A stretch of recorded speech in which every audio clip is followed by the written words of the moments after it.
अनंत कीर्ति ने लिखा है, मिर्ज़ा गालिब ने कहा है, हज़ारों ख्वाहिशें ऐसी कि हर ख्वाहिश पे दम निकले, बहुत निकले मेरे अरमा लेकिन फिर भी कम निकले। हमारे अंदर इतनी ख्वाहिशें, इतनी डिज़ायर्स, इतनी इच्छाएं उमड़ती घुमड़ती रहती हैं कि वो एक अंतहीन सिलसिला सा जान पड़ती हैं। और ऐसे में संतोष या कंटेंटमेंट तो दूर दूर तक नहीं दिखाई देता। हम हार जाते हैं पर डिसकंटेंटमेंट ही हाथ लगता है। कृपया इस उलझन को सुलझाने की कृपा करें। आगे ये भी सोचता हूँ कि अगर कोई व्यक्ति संतोष के साथ जिएगा तो शायद वो कभी कुछ खोजने भी नहीं निकलेगा, और एक स्पिरिचुअल सीकर तो कुछ खोजता है। कृपया इस सब को समझाने की कृपा करें।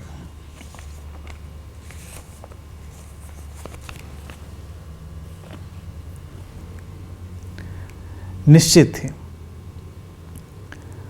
असंतोष की भी जीवन में एक अहमियत है, और ये भी बात निश्चित ही है कि गहरे प्रेम की कसौटी संतोष ही है। लेकिन हम शब्दों के साथ जब बंधने लगते हैं तो कई सारी उलझनें हमारे सामने खड़ी होती हैं, या हम अवधारणाओं कॉन्सेप्ट से बंधने लगते हैं तब भी हमारे जीवन में समस्याएं खड़ी होती हैं।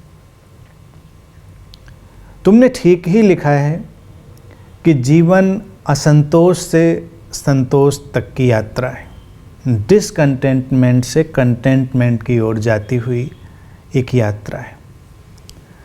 और विरोधाभासी या विपरीत का होना ज़रूरी है।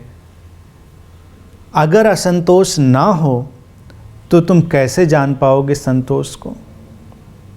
संतोष की पहली अनुभूति के लिए ज़रूरी है कि तुम असंतोष से गुजर रहे हो या गुजर चुके हो।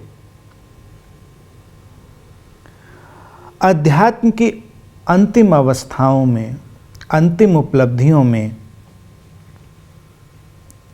द्वैत समाप्त होता है, दोनों चीज़ें जाती हैं। अंतिम अवस्थाओं में संतोष भी जाता है और असंतोष भी जाता है, लेकिन प्रारंभ में बहुत सारे पड़ाव हैं, बहुत सारी मंजिलें हैं। उन मंजिलों की ओर बढ़ने के लिए ज़रूरी है कि तुम्हारे सामने कुछ साइन पोस्ट हों, कुछ मील के पत्थर हों जिनसे तुम कुछ पहचान सको। संतोष की गहरी अनुभूति तुम्हें ये इशारा कर सकती है कि तुम ठीक दिशा में हो, या तुम इस क्षण उस रास्ते की ओर बढ़ रहे हो जिधर तुम्हें बढ़ना था। असंतोष की आग तुम्हें धक्का देती है, वो तुम्हें आगे जाने के लिए प्रेरित करती है। तुमने लिखा है कि अगर असंतोष की बेचैनी ना हो तो कोई व्यक्ति आध्यात्मिक खोज पर ही क्यों जाए। कोई व्यक्ति किसी सृजनात्मकता या किसी आविष्कार की तलाश भी क्यों करेगा। निश्चित ही अगर व्यक्ति अपने सामान्य जीवन से ही संतुष्ट हो जाएगा तो वो कोई खोज शायद ना करे। बहुत सारे लोग ऐसा ही जीवन जीते हैं कि वो अपने सामान्य जीवन से पूरी तरह संतुष्ट हैं, लेकिन यहाँ पर संतुष्ट शब्द बहुत अलग अलग अर्थ लेगा। भाषा कोश डिक्शनरी में जो अर्थ दिए होते हैं वो एक ही होते हैं, लेकिन जब हम अलग अलग अवस्थाओं पर शब्दों का उपयोग करेंगे तो उनके अलग अलग पड़ाव और अलग अलग अर्थ होंगे। अगर व्यक्ति अपने जीवन की सारी उलझी हुई परिस्थितियों को लेकर, अपने जीवन के तनावों, दुखों, सभी चीज़ों को लेकर एक खास किस्म से संतुष्ट है,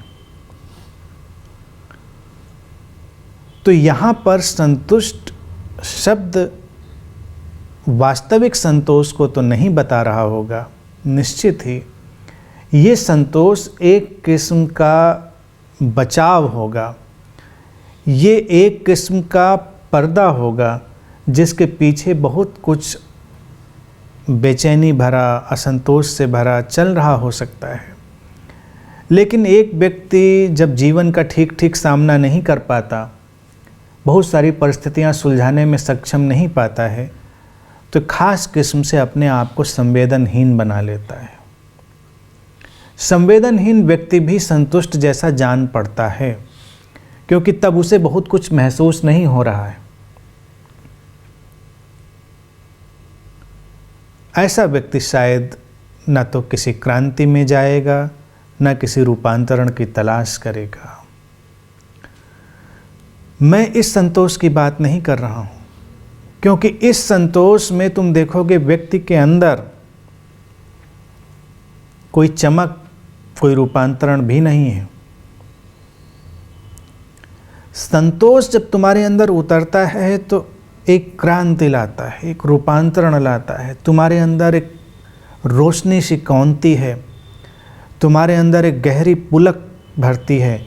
अब प्रेम की कसौटी में जिस संतोष की मैंने बात की थी, वो तुम्हारे गहरे तलों पर उतर आई स्थिरता, तुम्हारे गहरे तलों पर उतर आई एक परितृप्ति है, और वो तुम्हारे अंदर से आनंद के और शांति के झरनों को बाहर लाती है, जिन्हें देखा जा सकता है, महसूस किया जा सकता है, जो छुपते ही नहीं।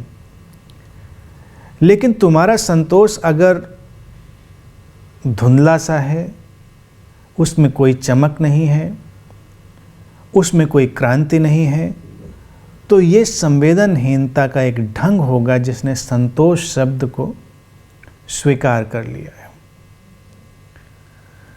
बहुत सारे लोग जब जीवन के संकटों और समस्याओं से जूझते हैं तो संतोष के दर्शन को भी ओढ़ने की कोशिश करते हैं। एक बार एक महात्मा से मेरी मुलाकात हुई थी। शाम का वक्त था, जब उन्होंने बुलाया था मैं गया, तो उस समय वो कुछ आरती करते थे और कुछ पारंपरिक भजन श्लोक वगैरह गाते थे। मुझे इन सब चीज़ों का ज़्यादा ज्ञान नहीं है, पारंपरिक रूप से क्या लोग कहते सुनते हैं। तो मैंने पहली बार उनके यहाँ सुना कि वो बड़े मग्न होकर गा रहे थे कि जाहि विधि राखे राम ताहि विधि रहिए, यानी कि राम या ईश्वर जैसे रखे वैसे रहो। और आगे भी कुछ गाया होगा उन्होंने, मुझे स्मरण नहीं है, बस एक लाइन मुझे याद रही कि राम जैसे रखे वैसे रहो, कोई संघर्ष नहीं, कोई चिंता नहीं। फिर दूसरे दिन उनके 2 बेटे थे, वो मुझसे मिलने आए। उन्होंने कुछ देखा, मेरा रंग ढंग देखा होगा, उनको लगा होगा कि इनसे बात हो सकती है। उन्होंने कहा मुझसे कि मेरे पिताजी ने हम लोगों का जीवन खराब कर दिया है, हम लोग कुछ काम करना चाहते हैं, कुछ नौकरी करना चाहते हैं, कुछ बिजनेस करना चाहते हैं, हम पैसा कमाना चाहते हैं। और पिताजी कहते हैं इससे क्या होगा, मतलब भर का तो है, भगवान का भजन करो, प्रचार प्रसार करो, धर्म का, शांति से रहो। और उन लड़कों के चेहरों पर उनके युवावस्था में ही, जो बिल्कुल अभी किशोर अवस्था से बाहर आके ही पहुँचे होंगे, मुझे लगता है जैसे एक राख की परत जमी हो, बड़ी बेचैनी। अब ये सब चीज़ें जब समाज में आती हैं तो वो प्रवंचनाएं बन जाती हैं, डिसेप्शंस बन जाती हैं, और कई बार अपनी बेचैनियों को ढकने का एक माध्यम। राम को क्या पड़ी है तुमको ऐसे रखने की, या किस राम को पता कि तुम कैसे रह रहे हो। किसी को इतनी रुचि भी क्या तुमको रखने में, लेकिन हमको लगता है कि भगवान हमको ऐसे ही रखा होगा। ये चीज़ें तुमको सृजनात्मकता से रोकती हैं। धर्म के नाम पर भी जब इस तरह के संतोष लोगों के अंतर मन में, उनके जहन में उतरते हैं, तो निश्चित रूप से सृजनात्मकता या कुछ नया रुकता है। धर्म एक क्रांति है या असंतोष की एक जलती हुई आग है। तुम्हारे आसपास जो कुछ भी है उसको तुम इतने होश से देखते हो, समझते हो, महसूस करते हो कि तुम बेचैन होने लगते हो। तुम्हारे अंदर एक डिसइल्यूजनमेंट की गहरी प्रक्रिया प्रारंभ होती है। अगर तुम सचमुच में आध्यात्मिक हो या तुम सचमुच में प्रेमपूर्ण हो तो तुमको संतुष्ट करना मुश्किल है। तुम्हें संतुष्ट करना आसान नहीं है। तुम हर बात पर प्रश्न खड़े कर सकते हो, तुम हर बात की जांच पड़ताल कर सकते हो, तुम हर चीज़ में अर्थ ढूंढ सकते हो और हर चीज़ तुमको ज़्यादा से ज़्यादा बेचैन करेगी। लेकिन यही तड़प तो तुम्हें ले जाएगी तुम्हारे अपने केंद्र की तरफ। ये बेचैनी ही तो तुम्हें तुम्हारे स्रोत की तरफ धक्का देगी, अन्यथा तो तुम कोई यात्रा ही नहीं करोगे। और इस बेचैनी के रास्ते में अगर तुमको थोड़ी झलक भी आई संतोष की, कभी लगा कि हाँ वो मिला, वो समाधान, वो अंदर की संतुष्टि या ठहराव या ध्यान की झलक, तो तुम उसे ज़्यादा अच्छे से पहचानोगे, तुमको उसकी कीमत पता होगी, तुम उसके स्वाद को, उसके रस को भी जान पाओगे। जैसे कोई अंधेरे जंगल में खो गया हो, रास्ता दिखाई न देता हो, अंधेरे चारों तरफ हो, बेचैनी बहुत बढ़ी हुई हो और अचानक बिजली कौंधे और कुछ दिखे और फिर सब खो जाए। उस बिजली कौंधने का जो आनंद और जो संतोष वो व्यक्ति अनुभव करेगा, उसे वो लोग कभी अनुभव नहीं कर सकते जो शांति से अपने घर में बैठे हैं और आसमान में बिजलियां कौंध रही हैं। कौंधती रहती हैं बिजलियां। कौन फिक्र लेता है बिजलियों की? बिजली इतनी कीमती कहाँ है? लेकिन अंधेरे जंगल में जो व्यक्ति खोया है, एक कौंध भी जब उसका रास्ता प्रकाशित करती है और उससे कुछ दिखता है, तो गहरे संतोष की अनुभूति उसे होती है।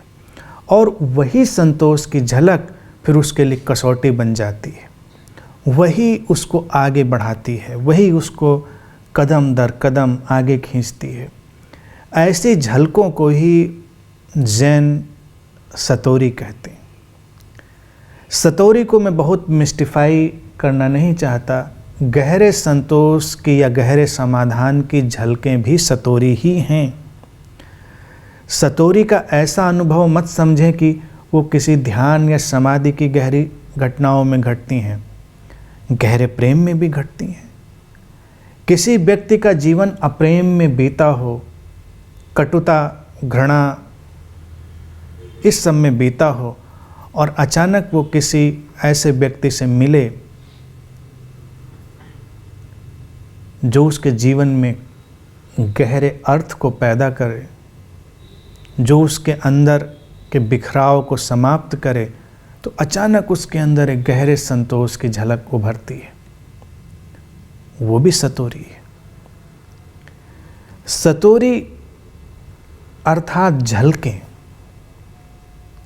लेकिन झलकें तुम्हारे लिए तभी कीमती होंगी जब बेचैनी साथ साथ चल रही होगी और फिर ये रास्ते में आगे बढ़ने का एक सुंदर आयोजन बन जाता है कि तुमको पता भी है कि हाँ, एक मुकाम है जहाँ पर कुछ अलग भी है और एक अवस्था और एक व्यवस्था ऐसी है जहाँ पर सब टूटा और बिखरा हुआ है, बेचैनी से भरा है।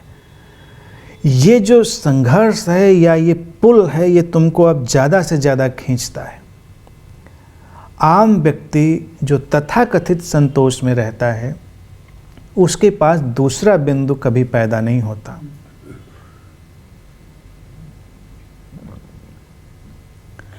दूसरा बिंदु चूंकि उसके पास नहीं पैदा हुआ है, तो वो पुल, वो खिंचाव, वो आकर्षण भी नहीं पैदा होता कि वो चले। जैसे सांसारिक जगत में कहावत कहते हैं, 99 का फेर। संतोष 99 का फेर है। गरीबी में व्यक्ति रहता है, 10, 20, 50 रुपये हैं तो आदमी परवाह भी नहीं करता। 10, 20, 50 रुपये हैं, खाता पीता है, खर्च कर देता है, सो जाता है।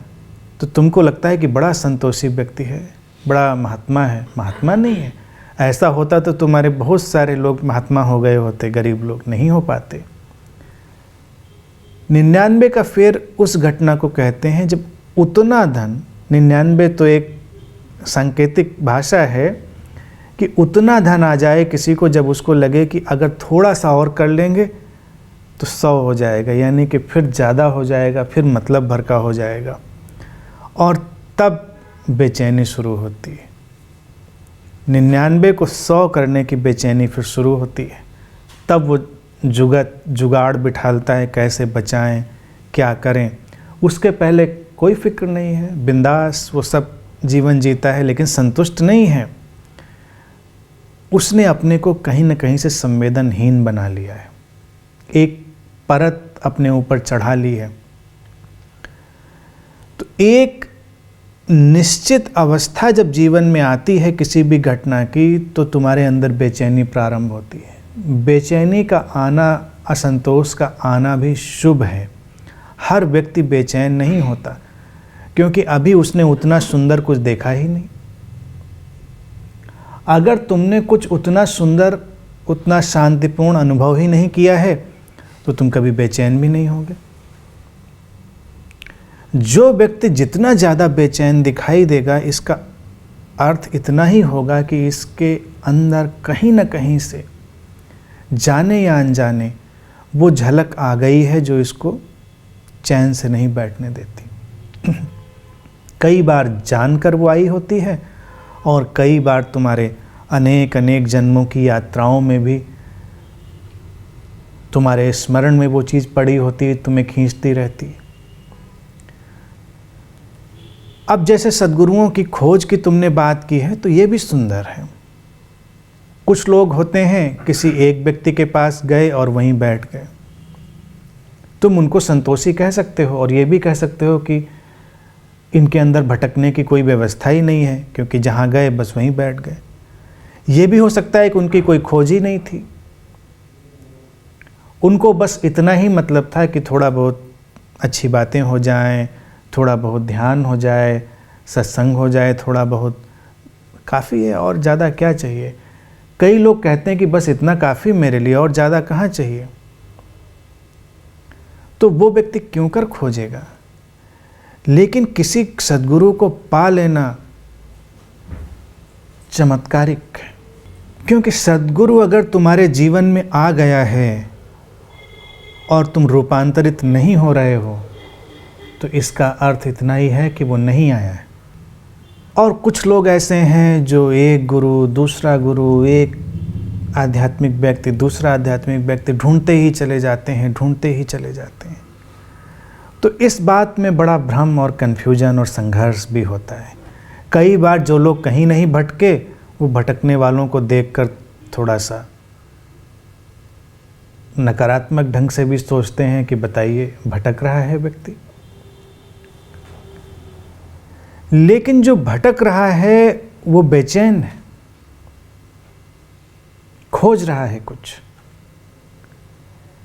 संतुष्टि हमारी परंपरा में हमको सिखाई गई है उसी तरह से, जैसे परिस्थितियां कैसी भी हों, तुम उसको भगवान की मर्जी मानकर जीने लगो, उनको बदलने की, रूपांतरित करने की कोई सोच या क्रांति अपने अंदर ना लाओ। ऐसे ही सद्गुरुओं को लेकर भी एक मान्यता है कि होना चाहिए गुरु,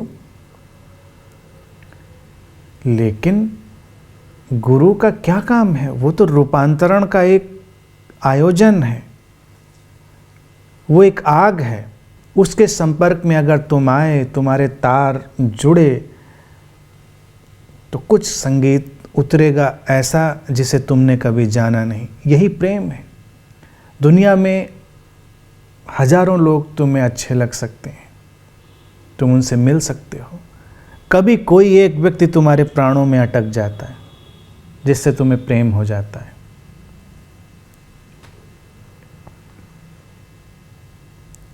जो व्यक्ति तुम्हारे प्राणों में अटकता है वो तुम्हारे प्राणों को एक नई रोशनी, एक नई धारा भी देता है। हजारों अच्छे लोग वो काम नहीं करते, लेकिन जो नहीं अटके, इसका अर्थ ये नहीं कि वो अच्छे नहीं थे। प्रेम उसी संतोष की तलाश। व्यक्ति मिलता है, अनेक लोगों से मिलता है, अचानक कहीं कोई तार छू जाता है। सद्गुरुओं की तलाश में भी अगर कोई व्यक्ति बेचैन नहीं हुआ है और हर बात से संतुष्ट हो गया है, तो उसकी खोज अधूरी ही रहेगी, उसकी प्यास भी परिपक्व नहीं होगी। क्योंकि अगर तुम अपनी गहरी प्यास से भरकर किसी दिन उस व्यक्ति से मिले जो सचमुच में तुम्हारे जीवन में रूपांतरण लाने वाला होगा, तो उसकी उपस्थिति मात्र तुम्हारे जीवन को बदल के रख देगी।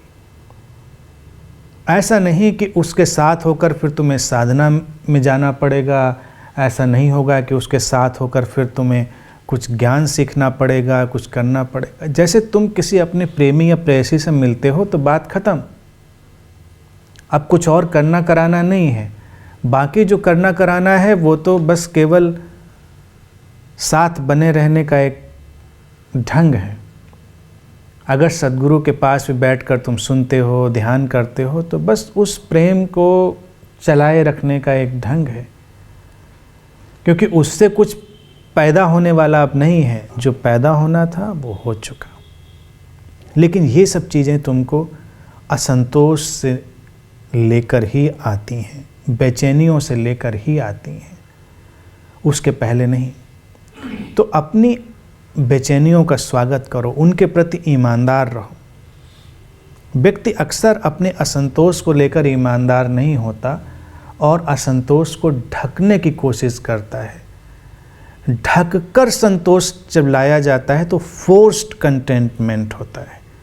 मैं जिस कंटेंटमेंट की बात कर रहा हूँ स्पॉन्टेनियस कंटेंटमेंट है, वो फोर्स्ड नहीं है, वो लाया नहीं गया है, वो बस उतर आया है। एक सहज घटना की तरह, जैसे तुम प्रयासपूर्वक प्रसन्न नहीं हो सकते।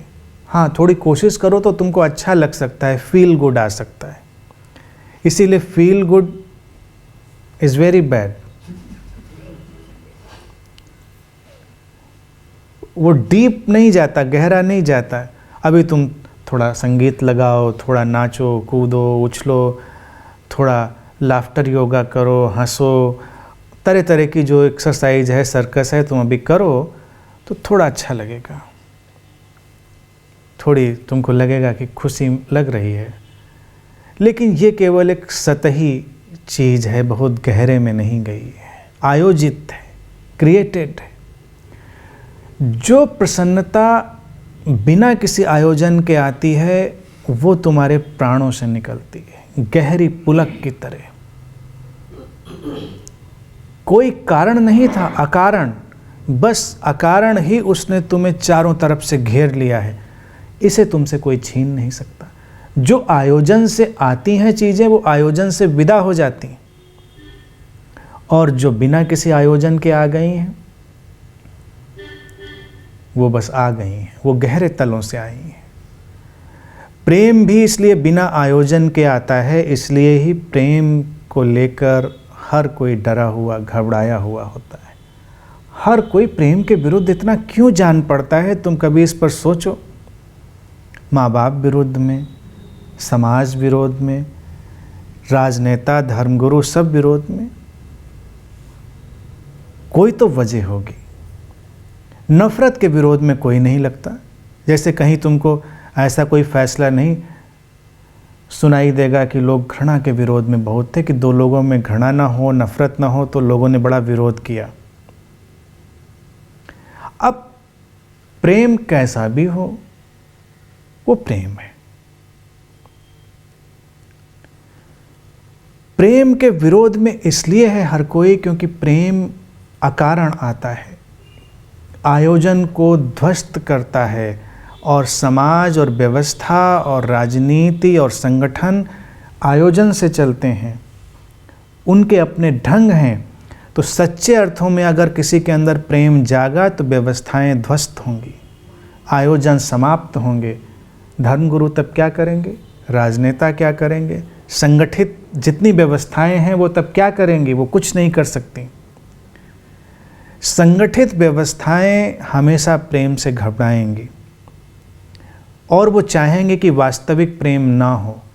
अक्सर सुनने में आता है और उसको लोग बड़े गर्व से कहते भी रहते हैं, ईश्वर से प्रेम करो।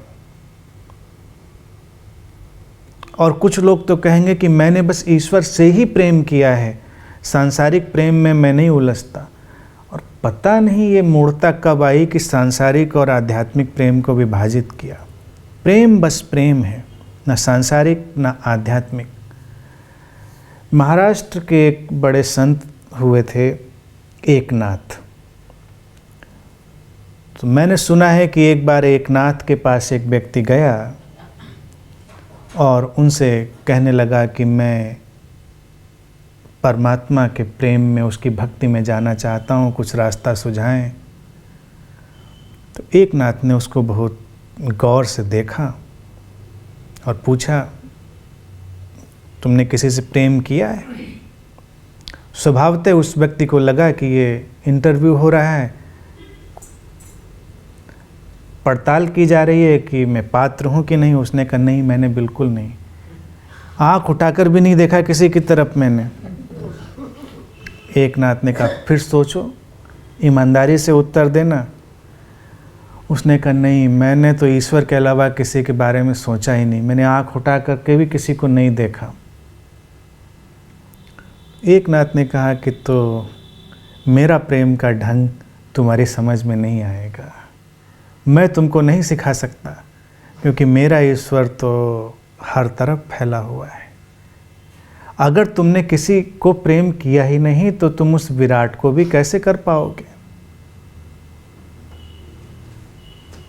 वो व्यक्ति चला गया, उसको बात समझ नहीं पड़ी एकनाथ की। लेकिन ये प्रेम को विभाजित करने की दृष्टियां हैं। आध्यात्मिक प्रेम, सांसारिक प्रेम, कोई विभाजन नहीं। शारीरिक प्रेम और आत्मिक प्रेम, इनमें भी कोई विभाजन नहीं है। विभाजन तो हम बनाते हैं, क्योंकि प्रेम एक ऐसी नदी की तरह उतरता है जो अपने रास्ते खुद तय करती है। लोगों का बस चले तो नहरें हों, नदियां कभी ना हों, क्योंकि नहरें नियंत्रित होती हैं। बांध बनाकर तुम उनका पानी रोक लेते हो, फिर कितना पानी कब छोड़ना है तुम तय करते हो। आजकल नदी वाले भी परेशान रहते हैं। गंगा में स्नान करना है तो वो अर्जी लगाते हैं कि इतना पानी छोड़ दो कि हम नहा लें। नदियाँ भी बेचारी नदियाँ कहाँ रह गई हैं, वो भी किसी के रहमो करम पर हो गई हैं, बेजान हो गई हैं। इसलिए नदियों में भी वो उल्लास, वो उत्साह नहीं दिखाई देता, वो जीवंतता नहीं दिखाई देती। मनुष्य हर चीज को नियंत्रित करने की फिराक में है, और जितना नियंत्रित करना चाहता है उतना ही वो नष्ट होता जाता है। प्रारंभिक काम तो उसने प्रेम को ही नियंत्रित करने का किया, क्योंकि यही एक ऐसा जज्बा था, ऐसा भाव था जो स्वभावतः सबको मिला हुआ था। और अगर व्यक्ति सही अर्थों में प्रेम पूर्ण हो तो विभाजित करने वाली, नियंत्रित करने वाली कोई व्यवस्था उसके ऊपर लागू कहाँ हो सकती। इसलिए ही प्रेम हमेशा एक आकर्षण का विषय भी रहेगा और लोगों के लिए संघर्ष का विषय भी रहेगा। जो लोग इन सारी व्यवस्थाओं को बहुत सचेत होकर, अवेयर होकर देखेंगे, वो उस तरफ बढ़ेंगे। वो खोजेंगे असली चीज़ें, चाहे वो विज्ञान के तल पर हों, चाहे वो अध्यात्म के तल पर हों, चाहे वो सृजनात्मकता के तल पर हों। सृजनात्मकता के तल पर भी जो बहुत मूल्यवान चीज़ें खोजी गई हैं या लिखी गई हैं, वो उन्हीं लोगों के द्वारा जो समाज और व्यवस्थाओं से सम्मानित या प्रशंसित होने की आकांक्षा नहीं रखते थे। सृजनात्मकता के दो तल हैं, एक सत्तागत और एक आत्मगत। जैसे तुलसीदास जी भी बड़ी सुंदर बात कहते हैं, मैं समझता हूँ कि सृजनात्मकता का आधार ही वही है, स्वांतः सुखाय। अपने ही जाय में कुछ रचा जाता है, इसलिए नहीं कुछ रचा जाता है कि लोग इसको क्या सम्मान देंगे, लोग इसकी कितनी प्रशंसा करेंगे, इससे तुम्हें क्या मिलेगा, ऐसा नहीं। तो कुछ सृजनात्मक लोग ऐसे हमेशा आते रहे हैं, जो अपने ही आंतरिक आनंद से, इनर जॉय से कुछ रचते हैं, और वही सृजनात्मक चीज़ें समाज की धारा को बदलती हैं। विज्ञान में भी ऐसा ही होता रहा है और आगे भी होता रहेगा। कुछ लोग अपनी ही अंतः प्रेरणा से, इनर गाइडेंस से बहुत सारी खोजों में जाएंगे। जब वो खोज रहे होंगे तब उनको पता भी नहीं होगा कि इसका क्या परिणाम होने वाला है, या इसको लोग नोबेल पुरस्कार देने वाले हैं कि नहीं देने वाले हैं, क्या होगा इसका या नहीं होगा। वो किसी सम्मान पुरस्कार की आकांक्षा में नहीं है, और वो किसी सत्ता या किसी राजनीतिक व्यवस्था के नियंत्रण में भी नहीं होगा। राजनीतिक व्यवस्थाएं और सत्ताएं भी बहुत तरह के आविष्कार कराने में लगी हुई हैं, लेकिन तब उनके निहित स्वार्थ हैं। वो चाहते हैं कि उस तकनीक का, उस विज्ञान का वो कैसे उपयोग कर लें। और हैरान करने वाली बात है, जो पाथ ब्रेकिंग आविष्कार भी आते हैं वो उन्हीं वैज्ञानिकों के माध्यम से जो अपने ही ज्वाय में, अपने ही आंतरिक मार्गदर्शन से चल रहे हैं। अध्यात्म में भी ऐसा ही है। जो भी सद्गुरु आज तुम्हें इतने प्रभावशाली जान पड़ते हैं, प्रभावशाली का मतलब ये नहीं कि लाखों की भीड़ उनके पास है वो प्रभावशाली है, करोड़ों की भीड़ है तो प्रभावशाली है। जीसस के पास उस समय 12 ही आदमी थे, या जब भगवान बुद्ध भी बिहार की उस जगह पर थे तो बहुत बड़ी भीड़ नहीं थी उनके पास, चंद लोग थे, चंद प्रतिभाशाली लोग। इसलिए ज़्यादा लोग नहीं थे क्योंकि 6 बड़े सद्गुरु कंटेम्प्रेरी उनके आसपास उस छोटी सी जगह पर ही थे। आंकड़े जो आज उनके अनुयायी कहते हैं वो निराधार हैं। आंकड़े इसलिए निराधार हैं क्योंकि छोटे से जगह बिहार, वहाँ 6 बड़े सद्गुरु और सबके अनुयायी, और लोग घर गृहस्थी भी चला रहे हैं, व्यवसाय भी कर रहे हैं, तो कितनी आबादी रही होगी? ज़्यादा आबादी नहीं थी, कम लोग थे, लेकिन प्रभाव कालजयी, बियॉन्ड टाइम है। न जाने कितने लोग बड़े बड़े अनुयायियों की भीड़ लेकर चलते हैं और समय के प्रवाह में खो जाते हैं।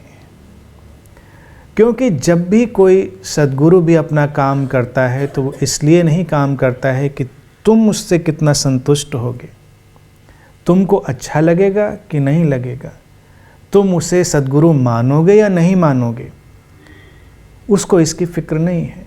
वो तो अपने ही अस्तित्वगत प्रवाह में है, एग्जिस्टेंशियल फ्लो में है।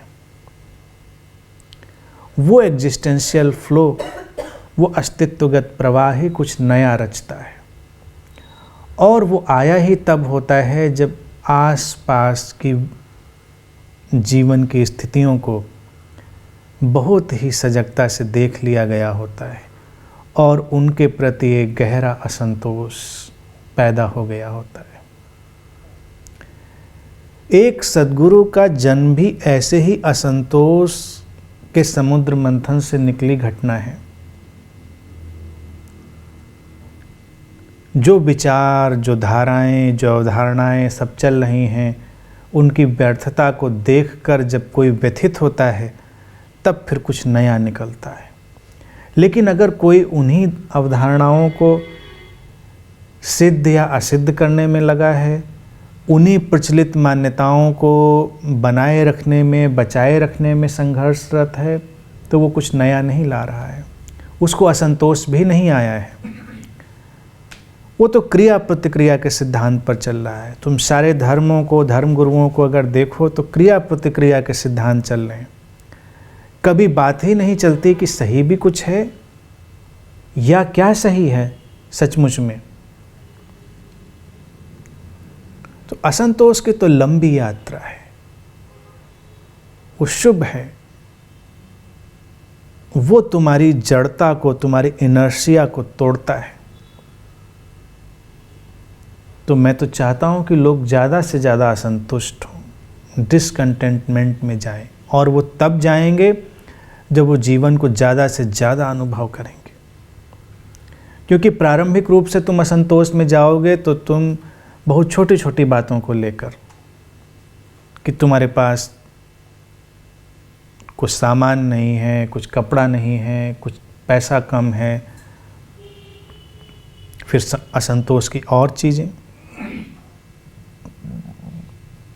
थोड़े गहरे तल पर विचार और ज्ञान, और गहरे तल पर भाव, और गहरे तल पर अंतर्दृष्टियाँ, तुम्हारे अंदर की जो आध्यात्मिक स्थितियाँ हैं, वो तुम कितने गहरे तलों पर असंतोष को उतारते लिए जा रहे हो, इससे पता चलता है कि तुम कितने प्रतिभाशाली हो।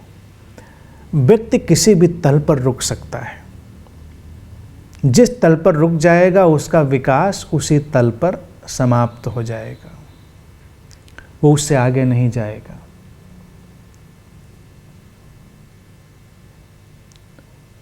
अगर तुम केवल सफलता की ही बात करोगे तो सफलता को अगर तुम मल्टी डायमेंशनल देखोगे तब तो बात ठीक है कि सफलता में तुम्हारे शरीर, मन और चेतना के सारे तल शामिल हों, तुम्हारे संबंध शामिल हों, तुम्हारी शांति, तुम्हारी समस्वरता, तुम्हारा बाहर का और अंदर का सारा जगत शामिल हो, तब तो सफलता बड़े अर्थों में होगी। लेकिन सामान्य सफलता तो बस तुम्हारे बाहरी तलों तक, और वो तुम्हें बहुत दूर तक नहीं ले जा सकेगी। कई बार उस सफलता को पाकर लोग और असंतुष्ट हो जाते हैं, वो भी अच्छी यात्रा है, लेकिन कई बार लोग नहीं होते, उसी में चलते रहते हैं। आज के युवा लोग इन सारी चीज़ों को बहुत अच्छे से समझ रहे हैं। पहले का वक्त था, व्यक्ति पूरी ज़िंदगी भी अपनी छोटी छोटी आवश्यकताओं और बातों से मुक्त नहीं हो पाता था। आज धन कमाने की ज़्यादा सुविधाएं और संभावनाएं हैं, ज़्यादा तेज़ी से भी धन कमाया जा रहा है और जल्दी ही उससे डिसइल्यूजन भी हुआ जा रहा है। तो ये शुभ है, जल्दी डिसइल्यूजन हो। अब अपनी अपनी प्रतिभा है, कोई धन से गुजर कर डिसइल्यूजन होगा और कोई धन को देखकर ही, उसके रंग ढंग देखकर ही डिसइल्यूजन हो सकता है। अपनी अपनी प्रतिभा की बात है। लेकिन डिसइल्यूजनमेंट और डिसकंटेंटमेंट तो आएगा, व्यक्ति को फिर उससे आगे जाना पड़ेगा। प्रेम की भी एक खोज होगी व्यक्ति के जीवन में, और जब प्रेम की खोज होगी तो भटकाव और बिखराव भी आएगा, उसको गलत नहीं ठहराया जा सकेगा। क्योंकि ऐसा तो बड़ा मुश्किल है कि कोई व्यक्ति निकला और सीधे एक व्यक्ति तक पहुंचा और प्रेम घट गया। समाज तो ऐसा ही मानना चाहता है, इसमें सुविधा है, इसीलिए समाज विवाह का आविष्कार करता है।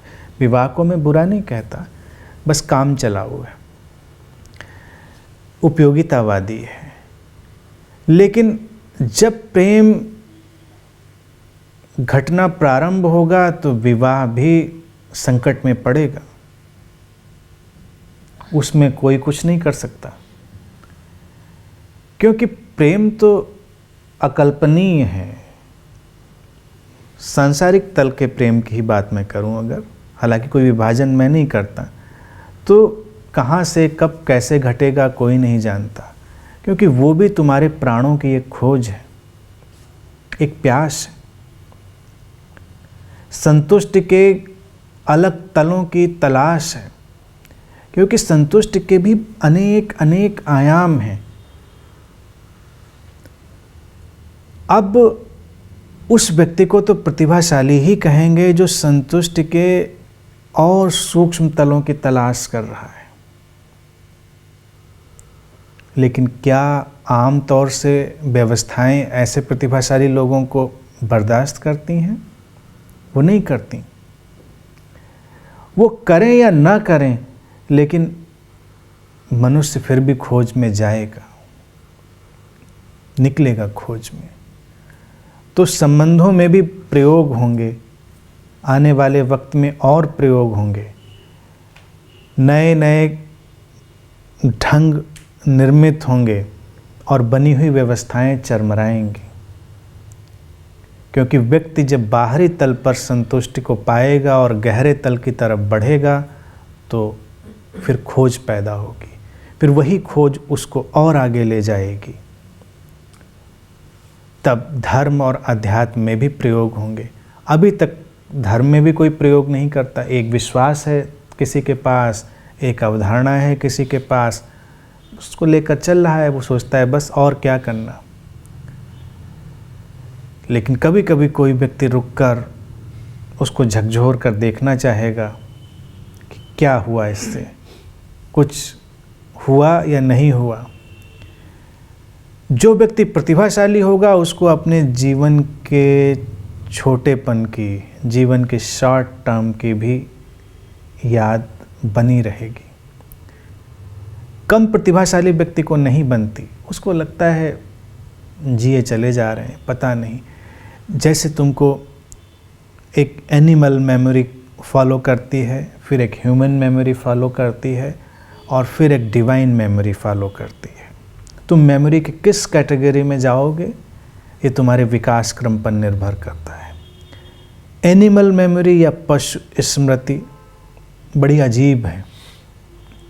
पशुओं को मृत्यु का आभास भी होता है, मृत्यु का अनुभव भी होता है, लेकिन मृत्यु का तथ्य उनके अंदर कभी नहीं जाता।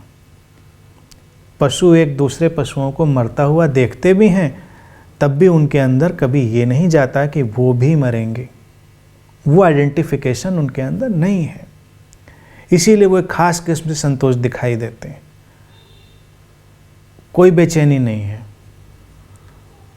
जंगल में रोज शिकार होते हैं, लेकिन जंगल के जानवरों को तुम देखो कि कितने आराम से, कितने संतोष में, जैसे कुछ हुआ ही नहीं। उनके घर परिवार के लोग थोड़ी देर चीख पुकार मचाते हैं और फिर सब शांत अपने अपने काम पर लगे। थोड़ी देर का जो उपद्रव तुमको दिखता है वो केवल इंस्टिंक्टिव रिफ्लेक्शन है, केवल उस क्षण की प्रतिक्रिया है, फिर सब सामान्य है, फिर वो स्मृति उनका पीछा नहीं करती।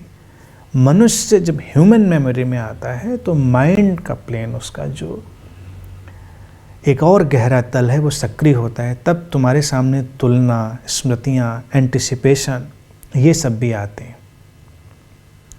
आम तौर से तुम देखो कि व्यक्ति के जीवन में ह्यूमन मेमोरी भी ज़्यादा काम नहीं करती, बस वो कभी कभी कौन की तरह से, अच्छा ऐसा भी हो सकता है।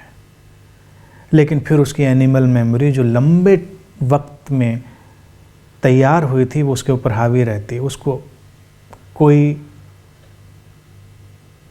एंटिसिपेशन पैदा नहीं होता, इसलिए बेचैनी भी पैदा नहीं होती।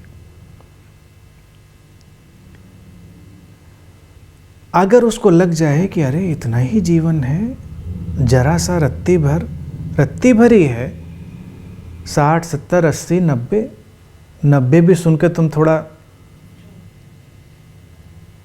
आज के वक्त में चौंकोगे ही, क्योंकि 90 भी नहीं पहुंचते लोग, 70, 75, 80, 80 भी क्या होता है।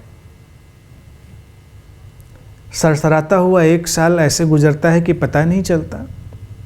तो अगर हम 75 ही औसत मान लें, एवरेज मान लें, तो इतना छोटा जीवन और इसमें भी तुम बेचैन ना हो, तुम डिससेटिस्फाइड ना हो, तो निश्चित रूप से तुम्हारी स्मृति पर एनिमल मेमोरी हावी है। तुम एंटिसिपेट नहीं कर रहे हो, तुम जल्दी जल्दी चीज़ें आगे बढ़ाओगे। अगर तुमको ये ख्याल आ जाए कि वक्त कम है तो तुम जल्दी जल्दी चीज़ें आगे बढ़ाओगे, तुम जल्दी जल्दी डिसइल्यूजन्ड होगे, डिससेटिस्फेक्शन तुम्हारा गहरा होगा, और तब उसके ही पैरेलल, उसी के समानांतर सेटिस्फेक्शन भी गहरा होगा। तब तुम्हें वो क्षण भी बीच बीच में घटेंगे जो बहुत गहरे संतोष को लेकर आ रहे होंगे, वही सतोरी। अक्सर होता है कि व्यक्ति किसी गहरी बीमारी में चला जाए, किसी गहरी दुर्घटना में, और फिर सामान्य जीवन की छोटी छोटी बातें और उसको बहुत आनंद देती हैं। जो व्यक्ति कन्फाइंड हो गया था, बंद गया था अपने कमरे में किसी बीमारी या दुर्घटना से, और दिनों बाद, महीनों बाद बाहर निकलता है, रोशनी देखता है, वो रोशनी का देखना ही उसे एक गहरी शांति देता है, गहरा संतोष। जो व्यक्ति अपना हाथ नहीं उठा पा रहा था महीनों से, और एक दिन अपना हाथ उठाकर कुछ खा लेता है, गिलास पकड़ लेता है, चम्मच पकड़ लेता है, उसकी खुशी का ठिकाना नहीं रहता, गहरा संतोष। जो बोल ना पा रहा हो व्यक्ति और कभी अचानक बोल दे, कितनी खुशी मिलती है। तुम्हारे जब बच्चे भी पहली बार बोलते हैं तो तुमको कितना अच्छा लगता है, क्योंकि लंबे समय तक तुम उनको एक गुड्डे गुड़िए की तरह देख रहे थे, वो कुछ बोल नहीं रहे थे, लगता था कि है तो मशीन बोलने वाली, लेकिन पक्का नहीं था कि बोलेगी। अब बोला तो तुमको कितना अच्छा लगता है, अरे बोला। छोटी सी बात है, लेकिन चूंकि कंट्रास्ट में तुम्हारे पास तुलना उस समय होती है, तो तुम्हारा जॉय, तुम्हारा संतोष गहरा होता है। इसी तरह से जीवन में जब तुम उसके कम होने को अनुभव करते हो तो संतोष की बड़ी गहरी झलकें आती हैं। इसलिए असंतोष का होना प्रतिभा का होना है। आम व्यक्ति उस प्रतिभा से जूझना नहीं चाहता, क्योंकि प्रतिभा कष्ट लाती है। अभी तुम इतनी ही देर में अगर सोचने लग जाओ तो थोड़ी बेचैनी होने लगेगी। तुम्हारे झगड़े झंझट, तुम्हारी लड़ाइयाँ, तुम्हारी ईर्ष्याएँ, तुम्हारे द्वेष, तुम उनको जल्दी से छोड़ देना चाहोगे। जैसे तुमको कुछ नए कपड़े मिल रहे हों और पुराने कपड़े तुम जल्दी से फेंकना चाहोगे। नए ना हो तुम पुराने बचा बचा के रखना चाहोगे कि काम आएंगे, लेकिन एकदम से तुम्हारी लॉटरी लग जाए, तुम्हारे डिज़ायर्ड अच्छे से अच्छे तुम्हारे पास ड्रेसेज हों, तो कौन फिक्र करता है पुराने कपड़ों की।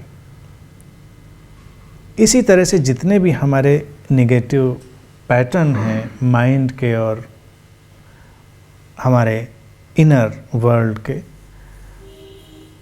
वो पुराने कपड़ों की तरह हैं। अगर कोई उन पर ही संतोष बनाकर बैठा रहता है तो इसका मतलब ये नए की तरफ नहीं जा रहा है। नए की तरफ जाएंगे, वक्त कम है, इसको हम देखेंगे तो जल्दी से जल्दी हटेंगे और अच्छी चीज़ों की तरफ आएंगे। वो हमको संतोष का एक नया दरवाज़ा खोलेंगी, सृजनात्मकता का एक नया ढंग भी खोलेंगी, बहुत कुछ होगा। तो ये हैंड इन हैंड है, पैरेलल है, दोनों का होना ही जरूरी है।